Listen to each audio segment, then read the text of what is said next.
他了，開睡。你好，歡迎來到畫家歷史電台。1912年4月15日凌晨2點20分，號稱上帝都沉不了的泰坦尼克號沉入北大西洋3800米深海。這艘滿載人類工業驕傲、富豪奢華夢想與移民美國憧憬的巨輪，處女航便釀成和平時期最慘烈海難，2224名乘客與船員，近706人生還，超1500人永遠長眠深海。100年間，好萊塢與各類傳說為他披上浪漫悲情的外衣，傑克與露絲的愛情成為經典，但真實的泰坦尼克號遠比熒幕故事更殘酷、更複雜，值得後人反覆研讀與銘記。讓時間撥回到20世紀初，那是人類工業文明狂飆突進的黃金時代，蒸汽動力與鋼鐵技術的飛速發展，讓跨大西洋航運成為了連接歐洲與北美最核心的交通紐帶。無數歐洲貴族、富商、中產者與懷揣夢想的移民，都將遠洋郵輪視作跨越大洋的唯一選擇。在當時的大西洋航運市場上，英國的2家巨頭公司形成了壟斷對峙的局面，一邊是主打速度的冠達郵輪公司，旗下的盧西塔尼亞號、毛里塔尼亞號常年霸占着大西洋最快郵輪的記錄，憑借極致的航行速度吸引着追求效率的乘客；另一邊則是白星航運公司，這家公司不願陷入單純的速度競賽，而是選擇另闢蹊徑，將發展重心放在了船舶的巨型化、豪華化與舒適度上，瞄準了高端富豪群體與龐大的移民市場，決心打造出3艘史無前例的超級郵輪，一舉碾壓競爭對手，坐穩大西洋航運的霸主寶座。1907年，白星航運公司的董事長布魯斯·伊斯梅與哈蘭德與沃爾夫造船廠的老闆托馬斯·皮尔里勳爵，在倫敦一場低調的晚宴上，正式敲定了後來震驚世界的奧林匹克級郵輪建造計劃。這一級別的郵輪共計3艘，分別是奧林匹克號、泰坦尼克號以及原定名巨人號後更名的不列顛號。其中，泰坦尼克號被定位為3艘船中最龐大、最豪華，也被宣傳為最安全的一艘。它的名字 Titanic 源自希臘神話中至高無上的泰坦神族，寓意着無與倫比、傲視群雄。白星航運從一開始就打算用這艘船向全世界宣告自己在航運領域的絕對統治力。為了打造出這艘劃時代的巨輪，白星航運毫不猶豫地將建造訂單交給了位於愛爾蘭貝爾法斯特的哈蘭德與沃爾夫造船廠。這家船廠是當時全球最頂尖的造船企業，擁有最先進的生產設備、最熟練的技術工人，還有着與白星航運長期合作的成本加成模式。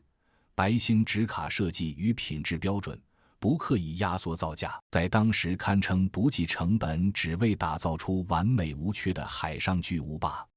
為了適配奧林匹克級郵輪的龐大體量，哈蘭德與沃爾夫造船廠甚至對廠區進行了顛覆性的改造。先是拆除了原有的小型船台，專門建造了當時全球最大的2座平行船台，用於同時建造奧林匹克號與泰坦尼克號。又安裝了200噸级的巨型龙門吊，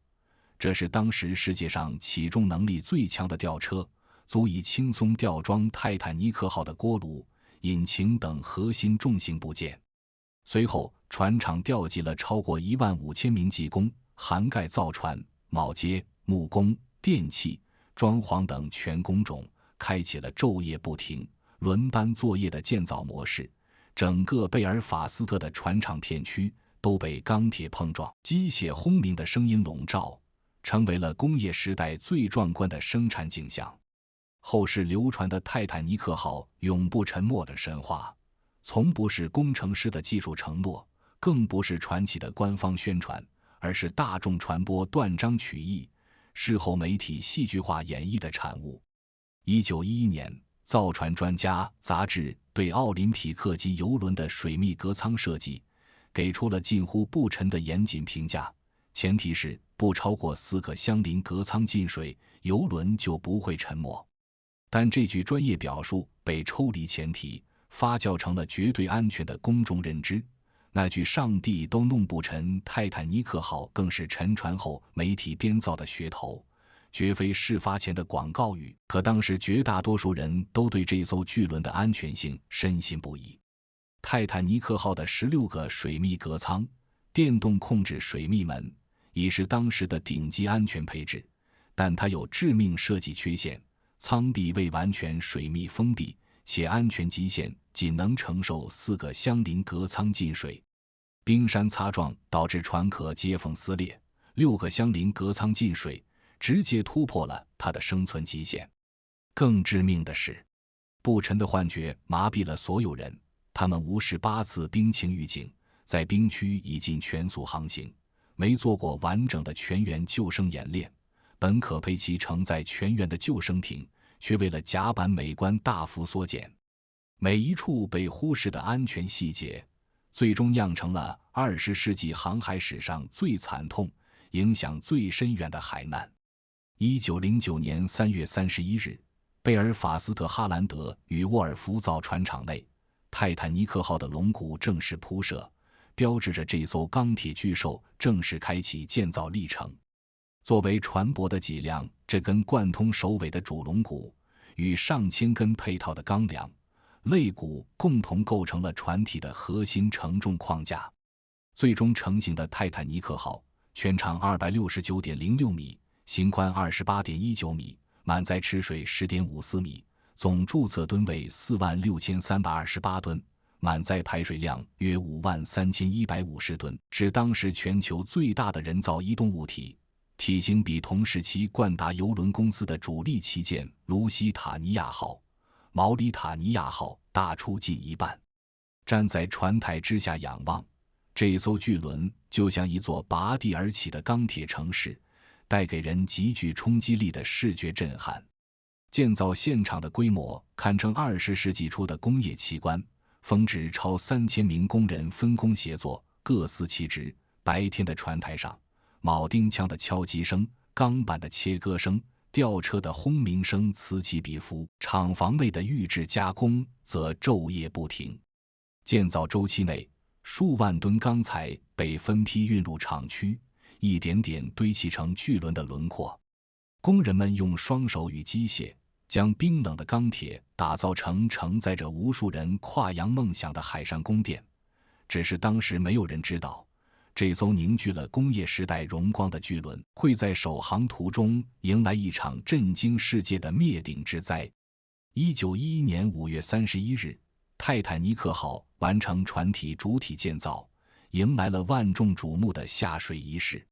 這一天，貝爾法斯特萬人空巷，超10萬民眾聚集在船廠外圍、拉根河兩岸，另有1.5萬名受邀政要、船企高管與工人家屬進入船廠核心區域，只為親眼見證這艘世紀巨輪滑入水中的歷史時刻。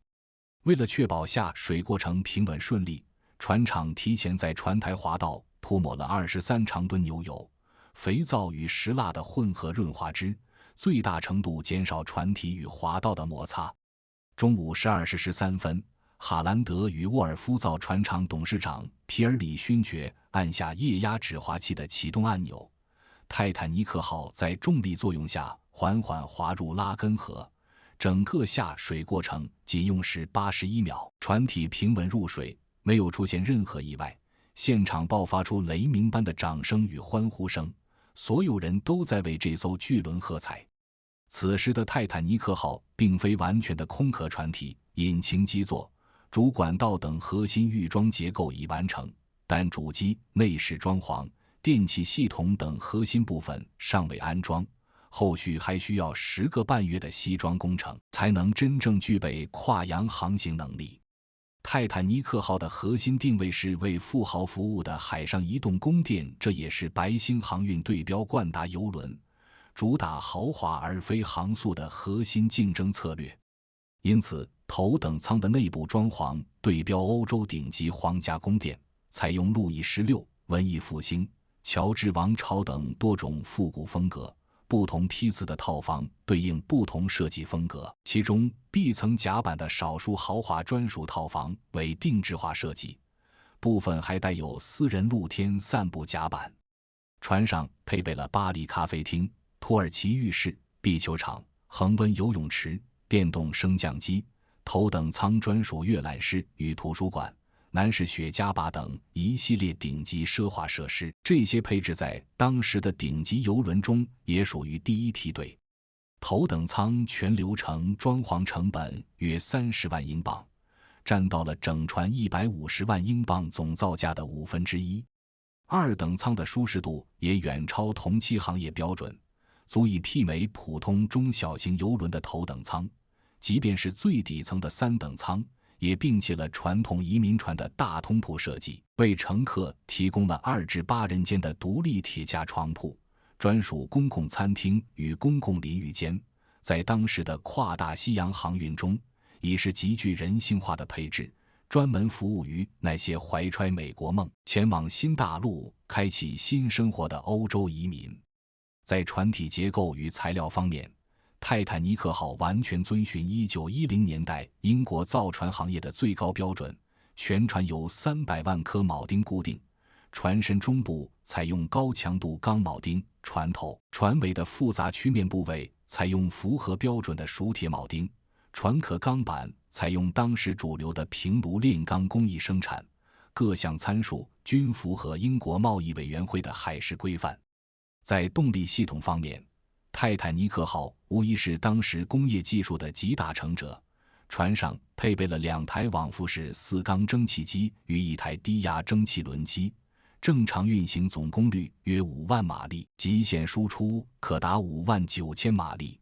29台巨型鍋爐持續提供蒸汽，驅動3個巨型螺旋桨轉動，設計最大航速24節，海事實測最高航速23.75節。巡航速度穩定在21節，足以支撐跨大西洋的快速航行。船上的4根煙囪中，3根為工作煙囪，1根為裝飾與通風使用，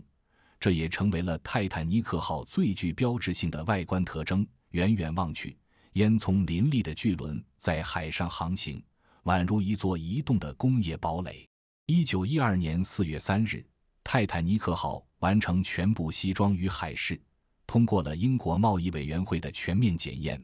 正式交付給白星航運公司。從1909年3月龍骨鋪設到正式交付，全船建造周期剛好3年，總造價150萬英鎊，約合當時的750萬美元，按通脹計算，相當於如今的2.5億美元以上，成為了人類第2次工業革命時期的標誌性作品。彼時的白星航運沉浸在新船交付的喜悅中，行業媒體對其頂級的豪華配置與安全設計給出了高度評價。船廠工人、公司高管、即將登船的乘客，大多都對這艘巨輪的安全性與舒適性充滿信心，沒有一個人意識到，一場滅頂之災正在北大西洋的漆黑海面上靜靜等待着它的到來。1912年4月2日，泰坦尼克號在貝爾法斯特灣進行海上試航，這是首航前最後一次全面性能檢驗。試航從早6點持續至晚7點40分，全程約13小時40分鐘。工作人員依次測試了航速、轉向、緊急停船、水密門啟閉、無線電通訊等所有核心功能，所有項目均順利達標。1912年4月3日，英國貿易委員會正式為其頒發航行許可證，宣告泰坦尼克號具備了遠洋航行的資格。試航結束後，白星航運對高級船員團隊作出臨時調整，原定2副大衛·布萊爾被剔除出首航團隊。他在匆忙離船時，將自己私人儲物櫃的鑰匙帶走，櫃內存放着他個人的一副雙筒望遠鏡。這個細節在後世被不斷演繹，成為了廣為流傳的望遠鏡鑰匙神話。但事實上，泰坦尼克號的瞭望台從未標配公用雙筒望遠鏡，而北大西洋夜間無月光的環境下，肉眼才是大範圍搜索冰山的核心工具。雙筒望遠鏡對規避此次撞擊幾乎沒有實質作用。泰坦尼克號的船員團隊是白星航運精挑細選的精英陣容，可人員安排與職責認知上仍存在致命漏洞。船長愛德華·約翰·史密斯是白星航運的王牌船長，時年62歲，擁有38年資深航海經驗，多次直飛公司新船首航，性格沉穩可靠，深受富豪乘客的信任與愛戴。可也正是因為經驗過於豐富，對船舶的安全設計過度自信，讓他在航行中徹底放鬆了對冰情風險的警惕。總設計師托馬斯·安德魯斯是哈蘭德與沃爾夫造船廠的核心設計師，堪稱泰坦尼克號的生父。他全程跟隨首航，負責記錄船舶運行中的各類問題。撞擊後，他與船長共同檢查受損情況，是第一個通過進水隔艙數量精準計算出船舶必沉結局的人。最終，他放棄了所有逃生機會，與自己畢生設計的巨輪共存亡。高級船員中，大副亨利·懷爾德、一副威廉·默多克、二副查爾斯·萊特勒均是經驗豐富的資深航海人員。撞擊當晚，默多克為當班艦橋指揮官，全權下達操船指令；萊特勒則是此次災難中最高級別的生還船員，後續在英美兩國官方調查中提供了最完整的高級船員視角證詞，成為還原歷史的關鍵證人。船上的馬可尼無線電操作員傑克·菲利普斯與哈羅德·波萊德隸屬於馬可尼無線電公司，負責全船的無線電收發工作。事發當天的8次冰情預警，前7次均已轉交劍橋，僅在撞擊前15分鐘，因信號干擾忽略了來自加利福尼亞號的距離最近的關鍵冰情預警，成為了此次災難中無法挽回的人為失誤。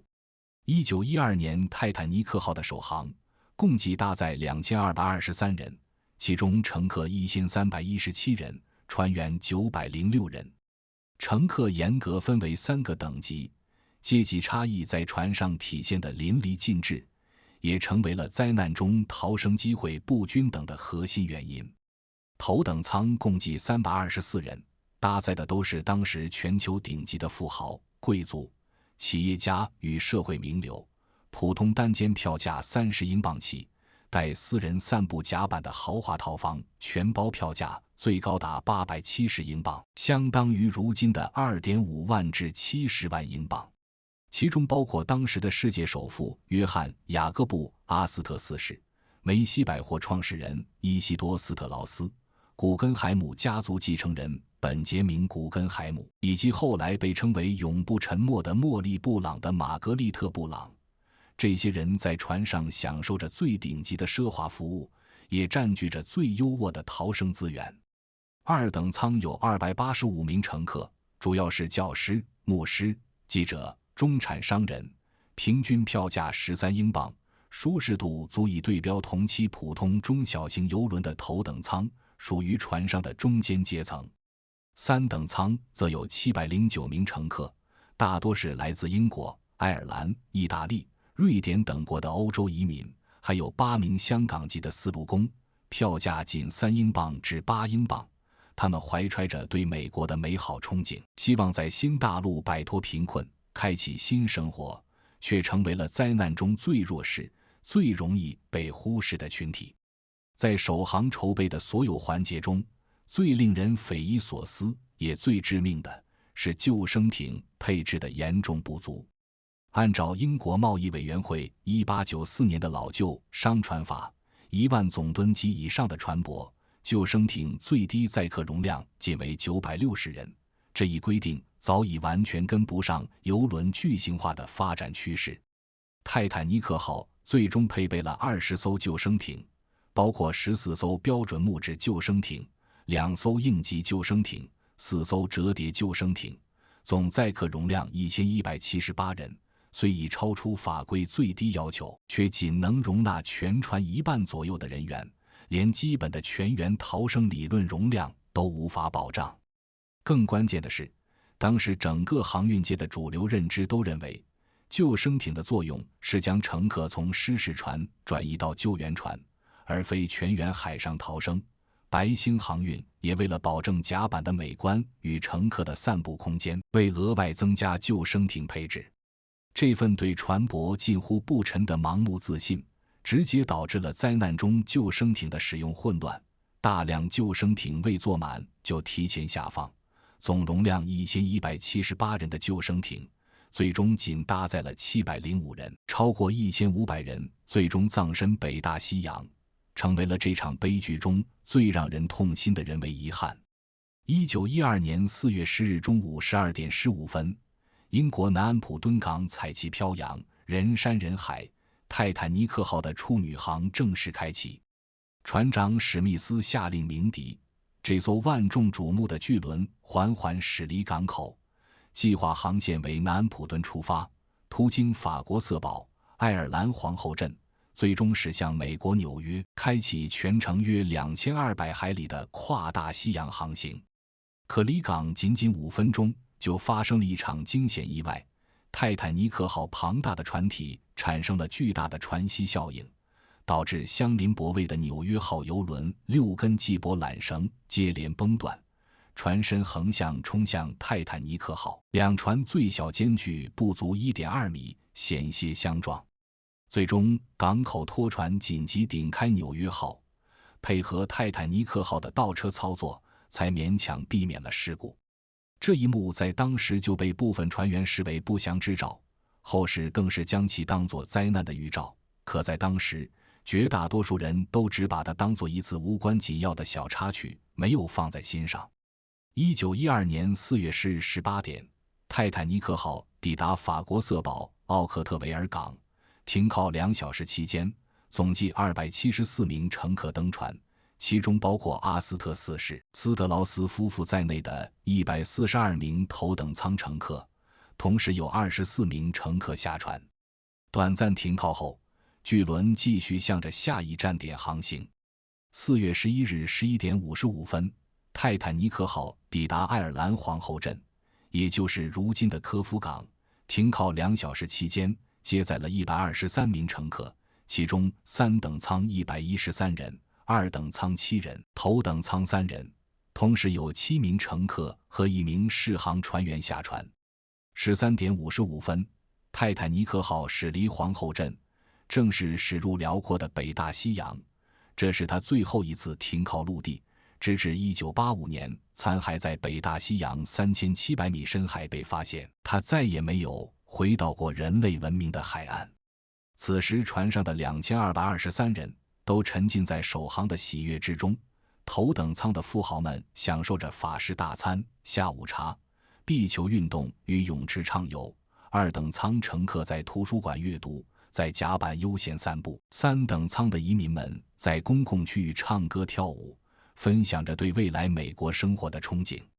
物資充足，氛圍輕鬆，所有人都覺得這只是一次普通又奢華的遠洋旅行，卻不知道這是他們人生中最後一段平靜的旅程。從4月11日到4月14日白天，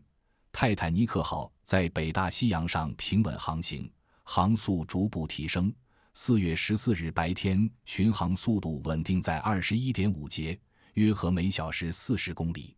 船上的生活安逸而奢華，階級差異帶來的不同生活狀態，在船上展現得淋漓盡致。可平靜的表象之下，致命的兵情預警正通過無線電不斷傳來。1912年是罕見的暖冬年份，大量冰山從格陵蘭島脫落，順着拉布拉多寒流飄向北大西洋主航線，危險早已悄然逼近。4月14日當天，泰坦尼克號先後收到了來自8艘船只的8次兵情預警，可這些關乎生死的提醒，多數沒有得到應有的重視。9點，卡羅尼亞號發來預警，告知北緯42度、西經50度海域發現大量冰山與浮冰。11點30分，印度號發來預警，標注了北緯41度25分、西經50度30分的5座冰山。11點40分，鹿特丹號發來預警，提醒航線前方有大量浮冰和冰山。13:40，北美洲號再次發送兵情警報。14:20，波羅的海號發來的預警被送到劍橋，史密斯船長親眼看到了這份提醒。14:24，美沙巴號精準標注了與泰坦尼克號航線完全重合的巨型冰山群位置。這份最關鍵的預警被無線電員菲利普斯收到後，卻因忙於處理頭等艙私人電報，沒有送到駕駛艙。18:30，日耳曼尼亞號再次提醒前方海域有密集冰山。19:28，加州人號發來預警，告知自身已被冰山包圍，被迫停船。這份預警被送到了劍橋，卻沒有得到當班高級船員的重視。最讓人扼腕的是22:55，撞擊前15分鐘，加州人號的無線電員再次發來致命預警，告知自身已被巨型冰山包圍停船，距離泰坦尼克號僅19至20海里，約合35至37公里。此時，菲利普斯正忙着與拉塞角的馬可尼電台收發頭等艙私人電報，加州人號的強信號干擾了通訊。他直接不耐煩地回復：“閉嘴，我在忙拉塞角的通訊。”隨後直接掛斷了與加州人號的通訊，徹底切斷了泰坦尼克號獲得最近救援的最後可能。4月14日21:30，史密斯船長參加完頭等艙晚宴，與劍橋當班阿爾弗萊特勒溝通完兵情後，返回船艙休息。臨走前特意嚴肅叮囑，如果天氣變糟，務必立刻通知我，但既沒有下令減速，也沒有額外加強瞭望力量。漆黑的北大西洋海面平靜如鏡，沒有月光，沒有風浪。沒有風浪意味着冰山周圍不會形成撞擊碎浪，徹底失去了夜間肉眼識別冰山的最關鍵參照物。冰山的白色輪廓在無月光的黑夜中幾乎無法被提前發現。泰坦尼克號就像一把失控的利劍，以22.5節的接近全速衝向了早已布好的死亡陷阱。4月14日23點，泰坦尼克號已駛入冰山頻發的危險海域，桅杆瞭望台上，弗雷德里克·弗利特與雷金納德已在港1小時，執行22點至次日2點的夜間瞭望任務。他們沒有公用雙筒望遠鏡可用，當時的郵輪瞭望崗位本就沒有強制配備公用望遠鏡的行業規範，只能憑借肉眼在漆黑的海面上持續搜索。23點39分，弗利特突然發現，船只正前方約400米處出現了一個模糊的黑色輪廓。隨着巨輪不斷靠近，輪廓越來越清晰，越來越龐大，那是一座巨型冰山。弗利特立刻敲響瞭望台的警鐘3下，這是代表正前方有危險的緊急信號。同時抓起劍橋電話，6副詹姆斯穆迪接通後，弗利特清晰報告：冰山正前方。駕駛室接到警報的精準時間是23點40分，值班的一副威廉·默多克在瞬間做出了反應，他立刻下達又蛮多指令，試圖讓船頭向左轉向避讓冰山，同時按下電動水密門的關閉按钮，下令引擎停車，啟動船舶應急防護措施。可所有的操作都已經太晚了。泰坦尼克號體長269米，在22.5節的高速航行狀態下，船體慣性極大，從發現冰山到發生撞擊，中間僅僅間隔了約37秒。這座鋼鐵龐然大物根本來不及完成完整的轉向避讓。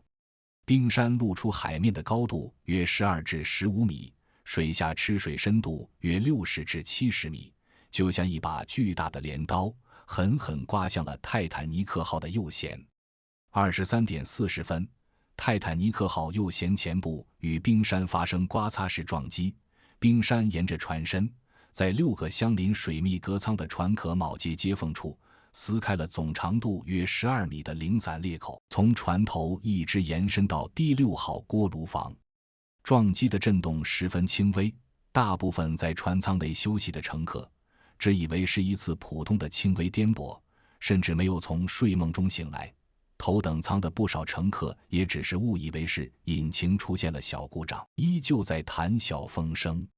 只有底層船艙的乘客與船員清晰感受到了震動以及海水湧入船艙的聲響。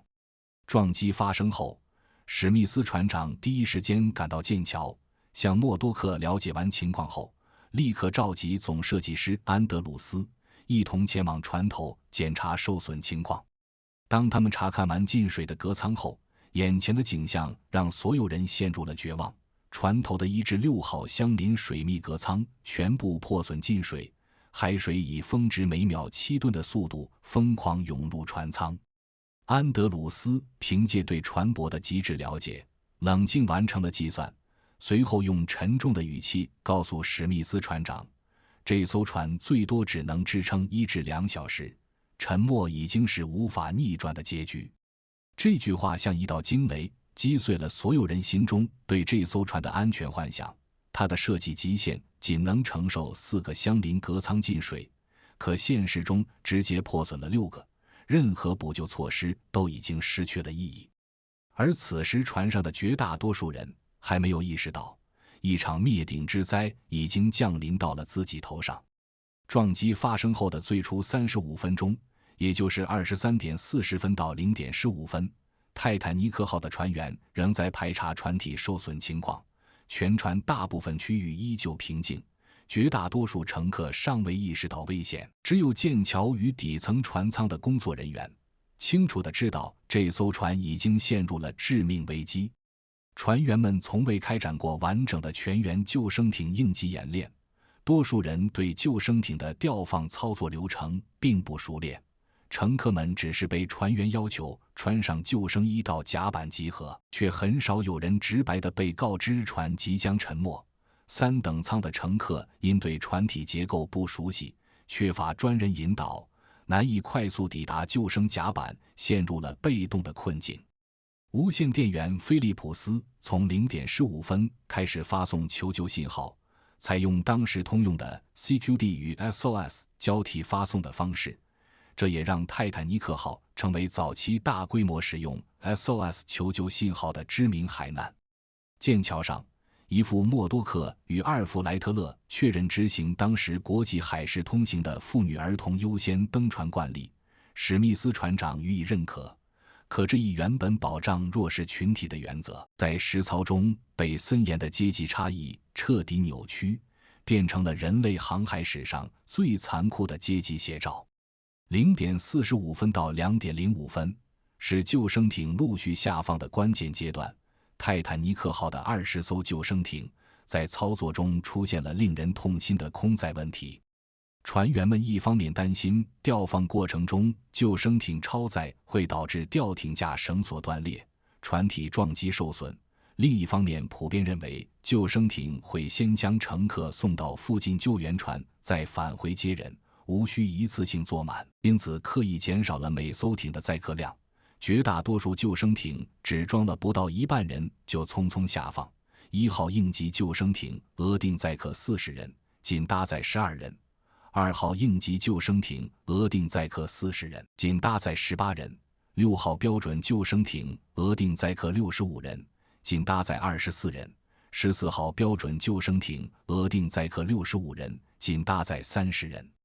20艘救生艇總額定載客量已經178人，最終卻只載走了705人，近500個逃生座位被白白浪費。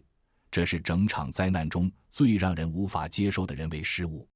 階級差異帶來的逃生不公，在這一刻體現得淋漓盡致。頭等艙乘客被船員禮貌喚醒，優先獲得登艇機會，女性存活率超 73%， 兒童存活率 83.3%。2等艙乘客被有序通知到甲板集合，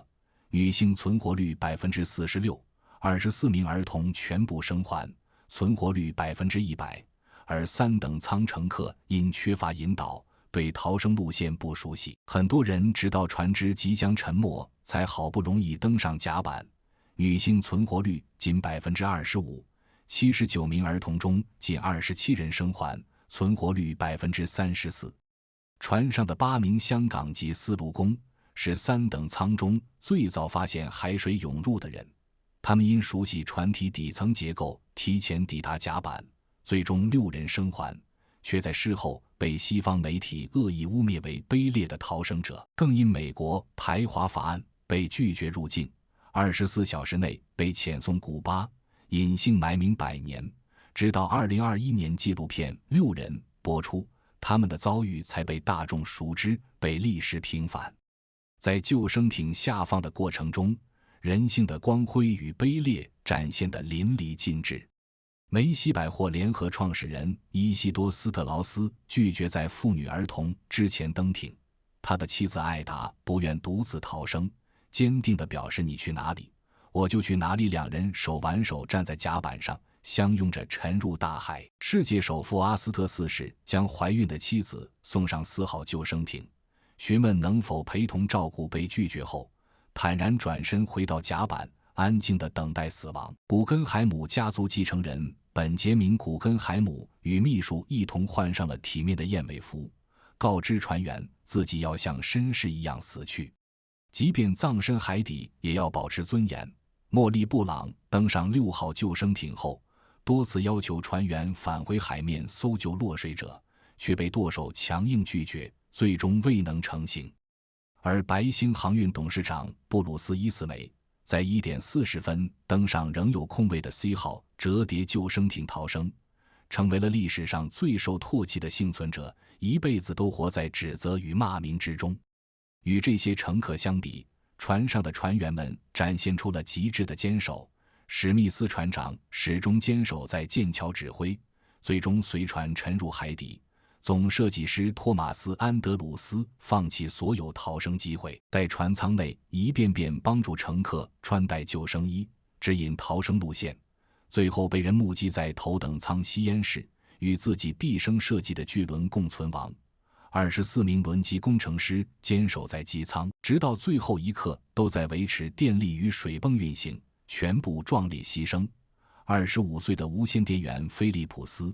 從0點15分到2點10分堅守在崗位上，發送求救信號近2小時，直到海水即將淹沒無線電視才離開，最終葬身大海。1點40分，泰坦尼克號船頭持續下沉，船體傾斜角度達到15度，海水開始漫過壁層甲板，船上的恐慌逐漸達到頂峰。2點15分，船頭徹底沒入水中，船尾高高翹起，螺旋槳完全裸露在海面之上，船體傾斜角度達到45度，上千名乘客紛紛向船尾逃竄。2點18分，船上的電力系統徹底崩潰，所有燈光瞬間熄滅，漆黑的海面上只剩下乘客的尖叫與哭喊。同一時刻，船體中部無法承受船尾懸空的巨大結構載荷，在2號與3號煙囪之間斷裂成2截，船頭先一步向海底墜去。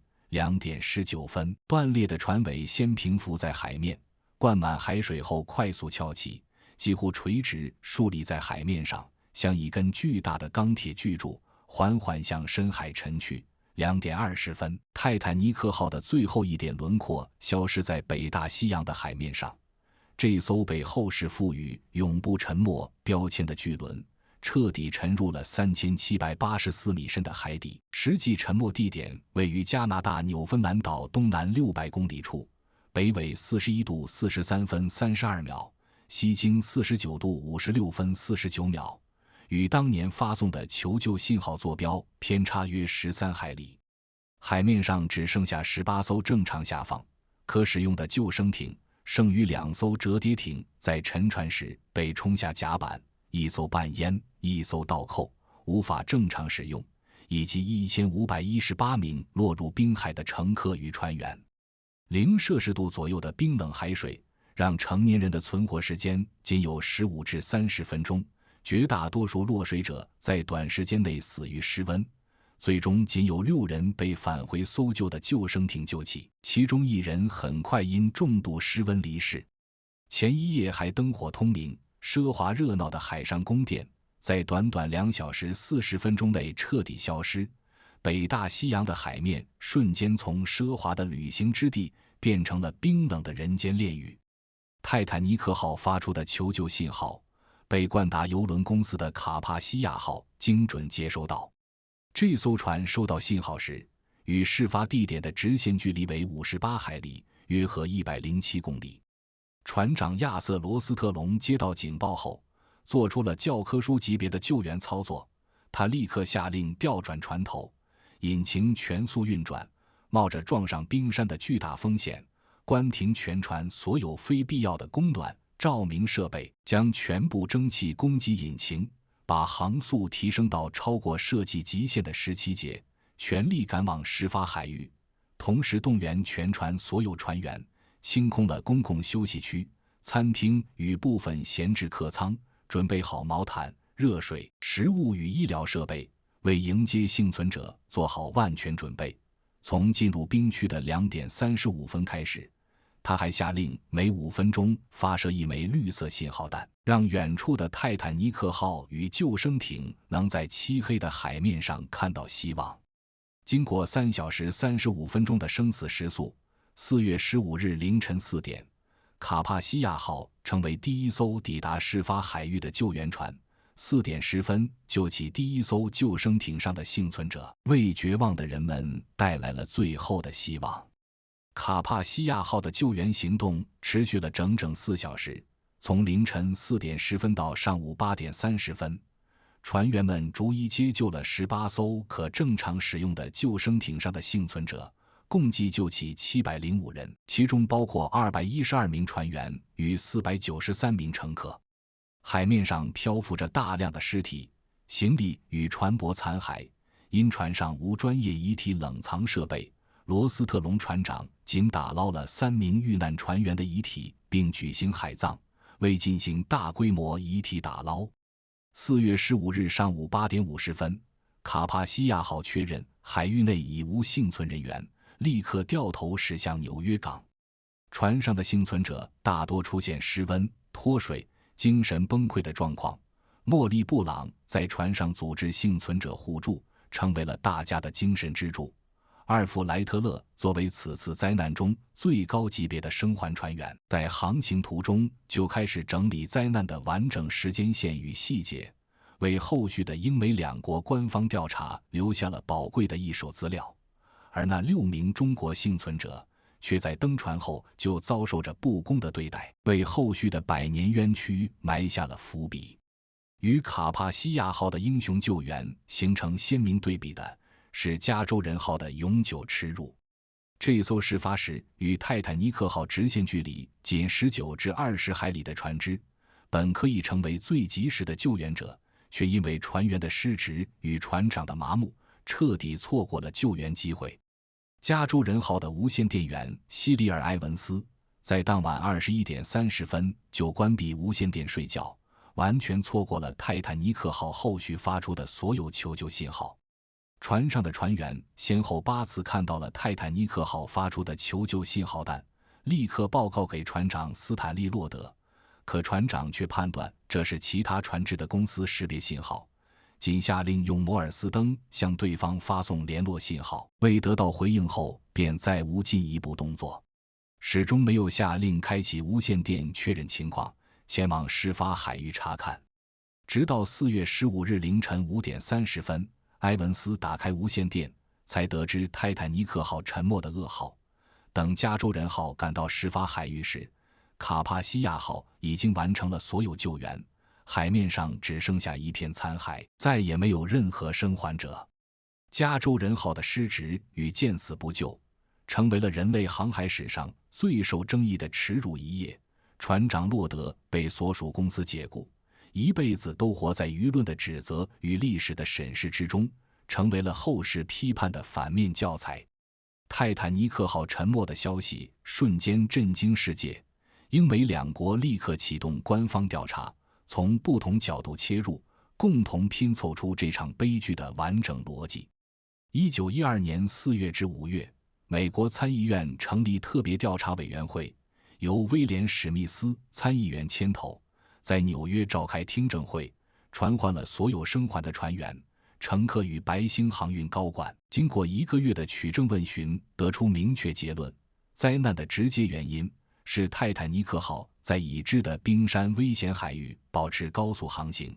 冰情預警傳遞機制失效，關鍵警報未能抵達決策層，核心責任在於白星航運管理層對船舶安全的過度自信，導致全員放鬆安全警惕。同時，英國貿易委員會的救生艇法規嚴重滯後於郵輪巨型化發展，存在致命監管漏洞。加州人號的救援失職也加劇了傷亡後果。責任認定上，白星航運董事長布魯斯·伊斯梅承擔主要管理責任，事後被迫辭去董事長等核心職務。遇難的史密斯船長被認定存在兵情應對判斷失誤，加州人號船長洛德被認定存在嚴重救援失職，英國貿易委員會承擔監管失職責任。這場災難中，沒有任何一個環節的相關方能完全置身事外。1912年5月至7月，英國政府在倫敦召開沉船專員調查會，側重技術層面與航海規範核查，結論與美國調查存在顯著差異。除了認定史密斯船長的核心判斷失誤，同時補充了關鍵技術細節：泰坦尼克號的水密隔艙頂部未做完全封閉，無法阻止海水漫過艙壁蔓延；船員缺乏完整應急演練，導致救生艇操作混亂；兵情預警多層傳遞存在嚴重延誤。綜合兩份官方調查，最終結論清晰而殘酷：泰坦尼克號的沉沒從來不是單純的天災，而是一場多重人為失誤疊加釀成的悲劇。營銷噱頭制造的安全幻覺麻痹了所有人，老舊法規導致救生艇容量無法覆蓋全員，船員的集體失職忽視了所有危險信號，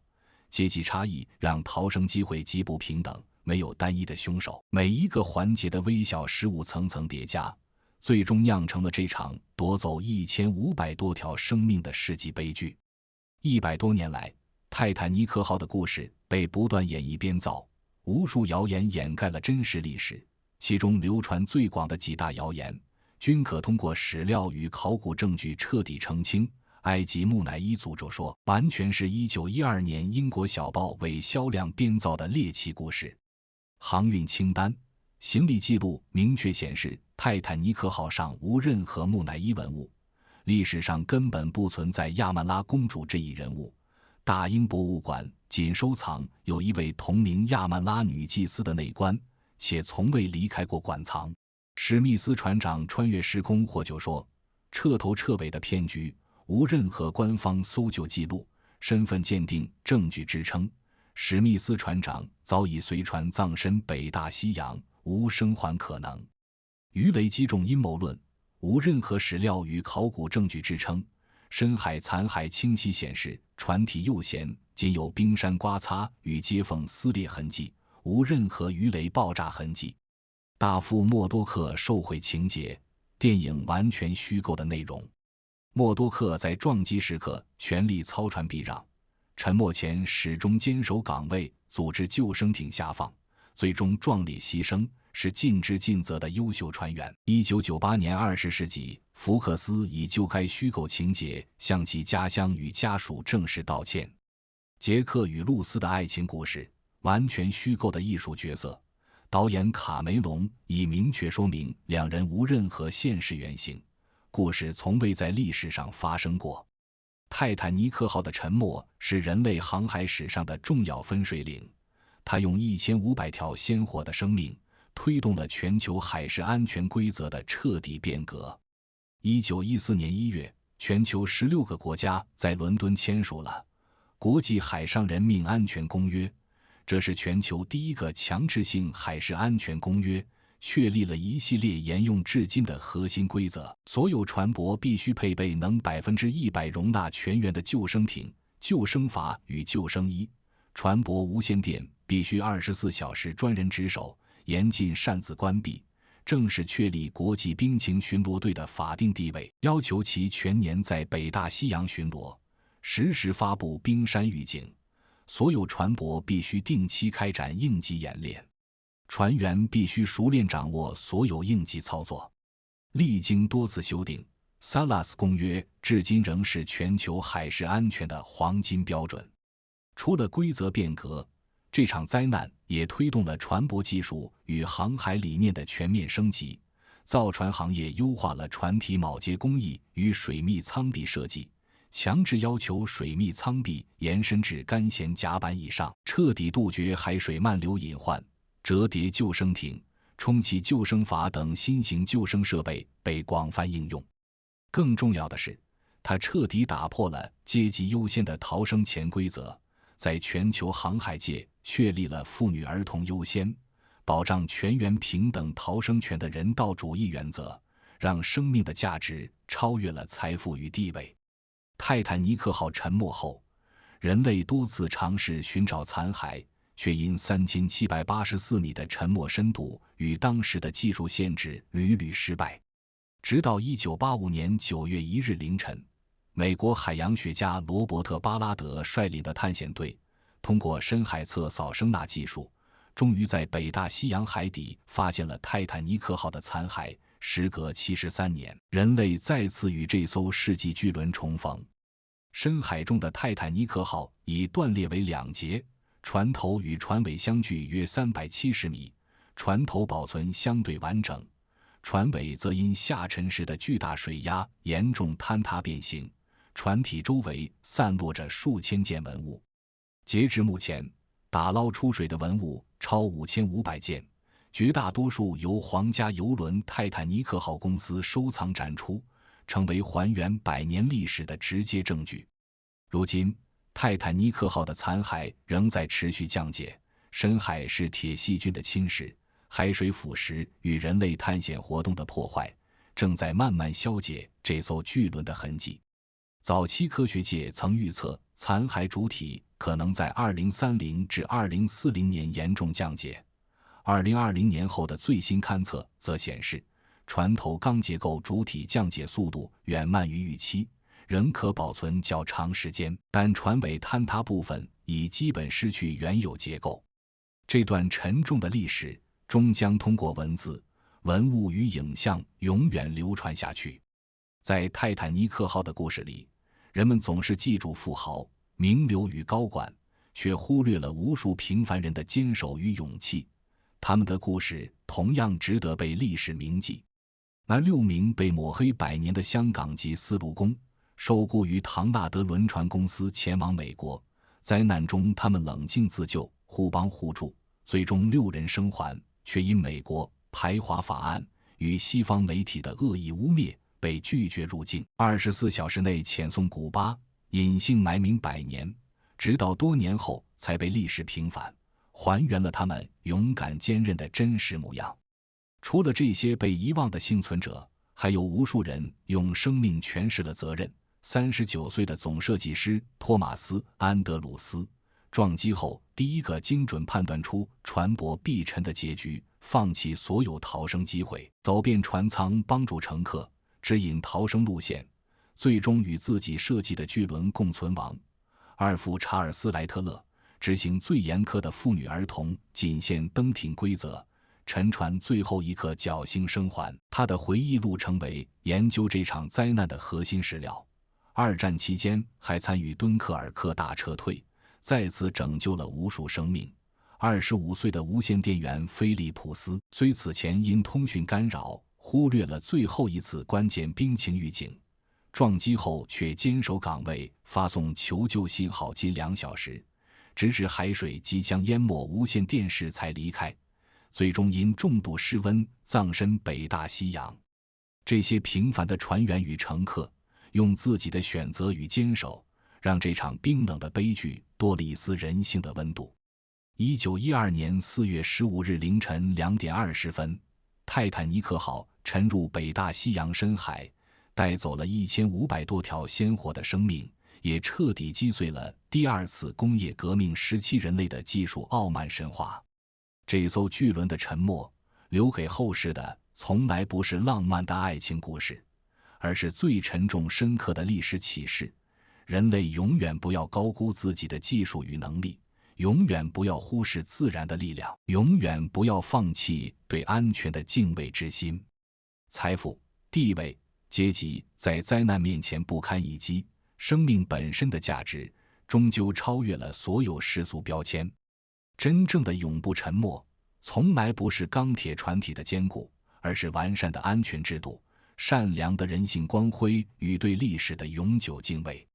100多年來，北大西洋的海水依舊冰冷，泰坦尼克號的殘骸正在深海中慢慢消散，